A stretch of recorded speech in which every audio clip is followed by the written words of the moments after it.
శుక్లాంబరధరం విష్ణుం శశివర్ణం చతుర్భుజం ప్రసన్నవదనం ధ్యాయేత్ సర్వవిఘ్నోపశాంతయే. ఓం గం గణపతియే నమః. ఓం శ్రీమాత్రే నమః. ఓం శ్రీ గురుభ్యో నమః.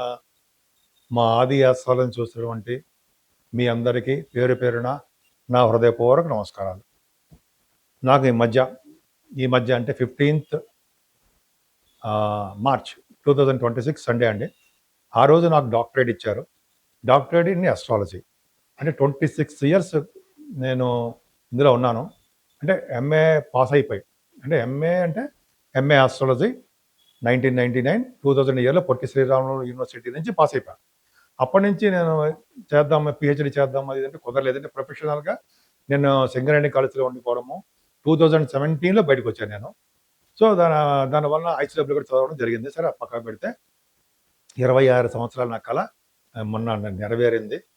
అది గొప్ప అదృష్టంగా భావిస్తున్నాను నేను. అంతేకాకుండా ఆచార్య అండ్ డాక్టరేటు శుక్రాచార్య యూనివర్సిటీ నుంచి ఇచ్చారండి నాకు. నన్ను ఇచ్చారు. అంటే ప్రొఫెషనల్ 10th హౌస్ గురించి చెప్పాను, అది పక్కన పెడదాం. సో ఈ విధంగా నేను మీతో షేర్ చేసుకోవడానికి అవకాశం దొరికింది నాకు. ఎందుకంటే డాక్టరేట్ రావడం నాకు 26 సంవత్సరాల కళ కాబట్టి ఇప్పుడు నెరవేరిందని మీకు తెలియజేయడం కోసం, మీతో షేర్ చేసుకోవడం కోసం, ఆ ఆనందం పంచుకోవడం కోసం నేను మీకు చెప్పడం జరిగింది. ఇప్పుడు మనం 1st ఏప్రిల్ 2026 నుండి 15th ఏప్రిల్ 2026 ఈ 15 రోజులు, అంటే ఏప్రిల్ 15 రోజులు కూడా 12 రాశుల వారికి, అంటే మేష రాశి నుండి మీనరాశి 12 రాశులు అంటే వాళ్ళకి, అంతేగాని 12వ రాశిని కాదండి, మేష నుండి మీనం వరకు ఆ రాశుల యొక్క ప్రభావం వాళ్ళకి ఎలా ఉంటుంది, ఈ 15 రోజులు గ్రహాలు వాళ్ళ మీద ఎలా ప్రభావం చూపిస్తాయో తెలుసుకుందాం. అసలు గ్రహాల యొక్క స్థితిగతుల గురించి ఫస్ట్ తెలుసుకోవాలండి. శుక్రుడు మేషరాశిలో ఉన్నాడు. రవి 14th నుండి 13th నైట్ అనుకోండి, 14th నుండి మీకు ఉచ్చ స్థితిలోకి వచ్చేస్తున్నాడు. 3 డిగ్రీల మేషరాశిలో ఉంటాడు. బ్రహ్మాండం. 3 degrees దగ్గర పరమోచ్చలను అప్ టు 20 degrees వరకు ఆయన మూల త్రికోణంలో. సరే ఇవన్నీ పక్క పెడదాం కంటే స్ట్రాంగ్గా ఉంటాడు. అదొకటి. గురుడు కూడా మిథున రాశిలో ఉండటము, అలాగే కేతు సింహరాశిలోను, కుజ బుధ రాహువులు మీకు కుంభరాశిలో ఉన్నారు. కానీ బుధుడు 11వ తారీఖు నుంచి, కుజుడు 2వ తారీఖు నుంచి మీకు మీనరాశిలోకి వచ్చేస్తున్నారు. రాహు ఒక్కడే కుంభరాశిలో మిగులుతాడు. అంటే రవి, శని, కుజ, బుధులు మీకు మీనరాశిలో ఉన్నారు. అంటే 11th నుంచి బుధుడు మీనరాశిలోకి వస్తున్నాడు. ఆయన నీచ స్థితిలోకి వస్తున్నాడు, నీచలో. అలాగే కుజుడు కూడా ఉంటాడు. కుజ శని కాంబినేషన్ తప్పు. మాట్లాడుకుందాం. ధనుసు రాశి వారికి మీ రాశిని గురుడు చూడడం వల్ల సర్వ సుఖాలు కలుగుతాయండి. ఎక్కువగా తెలివితేటలు ఉంటాయి, జ్ఞాన వృద్ధి చేసుకుంటాడు, జ్ఞాన సంపదను డెవలప్ అవుతుంటుంది. ఫైనాన్షియల్గా ఏమాత్రం ఇబ్బంది పడాల్సిన అవసరం లేదు. బహుశా మీరు విదేశాలు వెళ్ళడానికి కూడా రెడీగా ఉండవలసి వస్తుంది మీరు. ఎందుకో కూడా చెప్తాను. అంతేకాకుండా మీకు 3rd భావంలోనే, అంటే కొన్ని కాంబినేషన్స్ వల్ల, బుధ రాహుల వలన ఎక్కువగా ప్రయాణాలు చేస్తారండి, షార్ట్ జర్నీస్ చేస్తారు, స్పోర్ట్స్ రంగంలో బాగా ఆడతారు. బుధ రాహుల కాంబినేషన్ అంటే వార్తా సంస్థలకు చెప్పచ్చు. అది వార్తా సంబంధించిన సంస్థల్లో ఉన్న వారికి, అలాగే జ్ఞాన సంపద పెంచుకుని ఉంటారు, ఎక్కువగా నాలెడ్జబుల్ పర్సన్స్. అలాగే బుధ రాహుల వలన కంప్యూటర్స్ రంగంలో ఉన్న వారికి, కంప్యూటర్స్ హార్డ్వేర్ సంబంధించిన వారికి చాలా బాగుంటుంది. ఈ కాంబినేషనే కదండి మిమ్మల్ని బాగా, మీ తమ్ముళ్ళని చెల్లెల్ని బాగా డెవలప్ అవ్వడము, వాళ్ళకి హెల్ప్ చేయడం మీరు చాలా బాగుంటుంది. వాళ్ళ సహాయ సహకారాలు ఎప్పుడు మీకు అందుతూ ఉంటాయి. ప్రయాణాలు చేస్తుంటారు. ధైర్యం ఎక్కువ ఉంటుంది. మీకు చెప్పడం మర్చిపోతాడు, ధైర్యం ఎక్కువ ఉంటూ ఉంటుంది. ధైర్యం ఎక్కువ ఉండడానికి కాకుండా ధైర్యాన్ని నూరు పోస్తూ ఉంటారు. పట్టుదల ఎక్కువ ఉంటుంది మీకు. ఇక్కడ ఏ ప్రాబ్లం ఏంటంటే 4th భావంలో పొజిషన్ అండి. అంటే మీ తల్లి గారికి ఏదో ఆపరేషన్ జరగబోతుంది.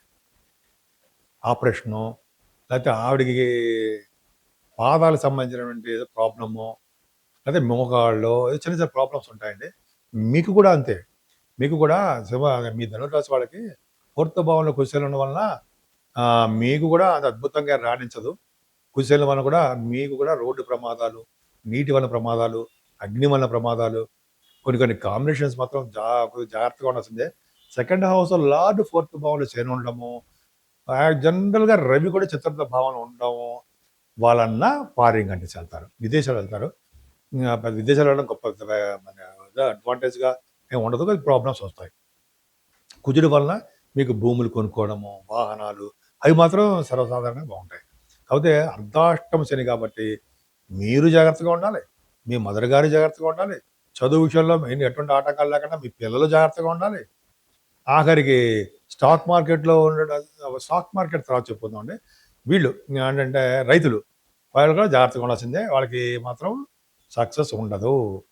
కాకపోతే పంచమ స్థానంలో శుక్రుడు, పంచమ స్థానంలో రవి, ఒక ఆడపిల్ల, ఒక అబ్బాయి పుడతారు ప్రశాంతంగా. మీ పిల్లలు అమ్మాయి, అబ్బాయిలు కూడా మీకు బాగుంటారు. పిల్లల వలన సర్వ సుఖాలు, సర్వ శుభాలు కలిగి తీరాలి. మీ జాతక ప్రకారం ఉంటుంది. స్టాక్ మార్కెట్‌లో కూడా మీకు రాణించడానికే అవకాశాలు ఎక్కువున్నాయండి. ధర్మకార్యాలు, శుభకార్యాలు, ఎదుటి వాళ్ళని పోషించే శక్తి మీలో బ్రహ్మాండంగా ఉంది. వివాహాది వేడుకలు, వివాహ శుభకార్యాలు ఇవన్నీ మీ ఇంట్లో చేసుకోవడానికి అవకాశం ఉంది. భార్యాభర్తలు వాళ్ళ అండర్‌స్టాండింగ్స్ బాగుంటుంది. అంతేకాకుండా తీర్థయాత్రలు చేయడానికి అవకాశాలు ఎక్కువున్నాయి. కేతు ప్రభావం కదా! తీర్థయాత్రలు చేస్తారు. అలాగే వంశాన్ని వృద్ధి చేస్తూ ఉంటారు మీరు. అలాగే వేదశాస్త్ర పండితులకి వేదశాస్త్రంలో వాళ్ళకి బాగా డెవలప్మెంట్స్ ఉండడము, చదువు రీత్యా విదేశాలు వెళ్ళడానికి అవకాశం ఉంది. కానీ మీ ఉద్యోగంలో మార్పులు సంభవించబోతున్నాయి. అంటే మీకు సాఫ్ట్‌వేర్ రంగ ఉద్యోగస్తులకు గాని, గవర్నమెంట్ సంబంధించిన ఉద్యోగస్తులకు గాని ఏంటంటే వాళ్ళకి చెప్పేదేంటంటే సూచన, ఉద్యోగాల్లో నిలకడగా లేకపోవడము, ఉద్యోగ భద్రత లేకపోవడము, ట్రాన్స్‌ఫర్స్ రీత్యా మీరు కోరుకున్న చోట కాకుండా వేరే చోటికి ట్రాన్స్‌ఫర్ అవ్వడము జరుగుతుంది. కొంచెం జాగ్రత్తగా ఉంటే సరిపోతుంది. ఎలా ఉండాలి? వెంకటేశ్వర స్వామి దీపారాధన, వెంకటేశ్వర స్వామి దగ్గర అఖండ దీపారాధన చేస్తే ఖచ్చితంగా వాళ్ళు సక్సెస్ అవుతారు. అంతేకాకుండా మీకు లాభస్థానం కూడా చూసుకున్నా, లాభస్థానం కూడా బాగుంది. సంపదలు పెరుగుతాయండి. కానీ ప్రొఫెషనల్‌గా ఇబ్బందికరమైన వాతావరణం మీకు ఉంది. నేను మీ వార్డరీ వాడినారంటారు, డాక్టర్ వార్డరీ వాడినారంటారు అంటే అలాగా అంటాను. మీ జాతకాలు చూపించుకోవాలనుకుంటే మీరు మన ఆది ఆస్ట్రాలజీని ఫోన్ చేయండి. ఫోన్ చేస్తే ఎందుకంటే షూటింగ్‌లు ఇచ్చే డైరెక్ట్‌గా పర్సనల్ అయినా కలవను, అవకాశాలు తక్కువ. జర్నీస్ చేస్తూ ఉంటాను నేను. జర్నీస్ అంటే ఎక్కువ విపరీతంగా తిరగడం కాదండి. ఏదో పనుల మీద తిరుగుతూ ఉంటాం. లేకపోతే జాతకాలు చెప్తుంటాం, షూటింగ్‌లు జరుగుతుంటాయి. ఇలాగ ఉంటాయి కదా! మీకు తెలియనిదేముంది. అవునా? సార్ దానివల్ల కొద్దిగా లేట్ అవుతుంటుంది. డైరెక్ట్‌గా మీరు నాకు పంపించేయండి. ఒకవేళ జాతకాలు చూపించదలుచుకుంటే మీరు నా వాట్సాప్ నెంబర్‌కి పంపించండి. స్క్రోల్ అవుతుంది. నేనే పర్సనల్‌గా మళ్ళీ మీతో మాట్లాడుతూ ఉంటాను. మీకు ఏ సమస్యలొచ్చినా కూడా ఆ సమస్యల నుంచి ఎలా బయటపడే మార్గాలు, అలాగే ఎప్పుడు మీకు ఉద్యోగం వస్తుంది, ఎప్పుడు పెళ్ళవుతుంది, జనరల్‌గా చెప్పొచ్చండి. చాలామందికి ఇలా వచ్చాయి నేను చెప్పడం వల్ల. ఉద్యోగాలొచ్చాయి, సంతానం కలిగింది, వివాహాది వేడుకలు జరిగాయి. మన గురించి మనం గొప్పగా చెప్పుకోకూడదు. అంటే మన గురించి నా గురించే. కానీ తెలియాలి కాబట్టి చెప్పడం జరుగుతుందండి. మీరు అవకాశాలుంటే చూపించుకోండి. అంతేకాకుండా మీకు ఏమాత్రము ఒక వాస్తు సంబంధించినటువంటి సలహాలు కావాలన్నా, వాస్తు శాస్త్రంలో మీకు ఏమైనా చిన్న ఇబ్బందులున్నా, మీకు గృహంలో గానీ, ల్యాండ్స్‌లో గానీ వాటిలో ఉంటే మీరు నాకు ఫోన్ చేయొచ్చండి. ఈ బ్లూ ప్రింట్స్ చూపించినాక నేను చెప్పేస్తాను. ప్రాబ్లమ్ ఏం లేదు. ఎందుకంటే 36 సంవత్సరాల నుంచి ఆస్ట్రాలజీ, వాస్తు శాస్త్రము ఇవన్నీ ఉన్నాము. పెద్ద గొప్ప గ్రేట్ పర్సన్ అంటే ఏం కాదండి. ఎన్నో అవరోధాలు దాటి మనకి ఇలా ఈ స్టేజ్‌కి వచ్చాము. పర్వాలేదు చెప్పగలను నేను. ఎక్స్‌పీరియన్స్ ఉంది. ఈ విధంగా మీరు మీకు ఎప్పుడు అవకాశం ఉంటే అప్పుడు మన ఆది ఆస్ట్రాలజీకి మీ డీటెయిల్స్ పంపించండి. సరేనండి. 12 రాశుల వారికి మేషరాశి నుండి మీనరాశి వారి వరకు కూడా కుజ శనులు ప్రాబ్లమ్స్ ఉన్నాయి. ఈ నెల్లాళ్ళు అంటే 15 తారీఖు వరకు అనుకుంటాం. ఇంకా 15 వరకు అంటే ఉంటుంది. శని కుజుల కాంబినేషను తప్పు. ఎవరికైనా తప్పు. సో, ఈ కాంబినేషను ఇందాక అన్ని రాశులకు చెప్పా. అసలు రెమెడీస్ ఏంటి? మనం ఎలా బయటపడతాం? ఏమీ లేదండి. సుబ్రహ్మణ్యేశ్వర స్వామి వారికి కళ్యాణం చేయిస్తే వీటి నుంచి బయటపడతాం. శనీశ్వరుడికి అభిషేకాలు తైలంతో అభిషేకం ఉంటుంది కదా శనివారం. అభిషేకం చేయించుకోవడం వలన కుజ శనుల కాంబినేషన్ కాబట్టి వీళ్ళిద్దరికీ చేయించుకోవాలి. అలాగే శనీశ్వరుడు ఎలాగంటే శివుడికి, విష్ణువుకి ప్రీతిపాత్రుడు అంటారు సార్ అలాగా వాళ్ళ యొక్క ప్రభావం ఉంటుంది కాబట్టి ఎవరైతే విష్ణువుని ఆరాధిస్తారో వాళ్ళ దగ్గర అంటే వెంకటేశ్వర స్వామి ధ్వజస్తంభం అనుకుందాం. ధ్వజస్తంభం అఖండ దీపారాధన చేస్తారో వాళ్ళకి శని వలన దోషాలు అంటావు. నిరంతరము శివాభిషేకాలు చేసుకున్న వారికి ఎప్పుడు వాళ్ళకి దోషాలు అంటావు. ఈ విధంగా మీరు చేసుకోండి. అన్ని విధాలుగా మీరు సక్సెస్ అయి తీరుతారు.